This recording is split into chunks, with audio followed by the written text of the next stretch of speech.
Selang setahun, dua-dua dapat anak. Macam mana pula? Tak ambil ya? Aku.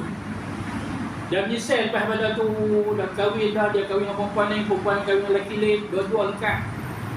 Kan? Lelaki dia pun dengan perempuan lain dapat anak, Inu dapat anak. Allah menyesal, kalau kita tak cerai, jangan jadi mainan iblis setan. Iblis setan dia mau macam tu. Kan? Nah, bagi runtuh rumah tangga kita, macam-macam akal dia.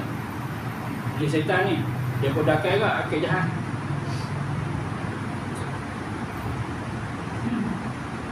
Manakala pesakit yang biasanya terbaring di atas katil, cerita orang sakit sampai terbaring terlantar di atas katil, baik di rumah ataupun di hospital.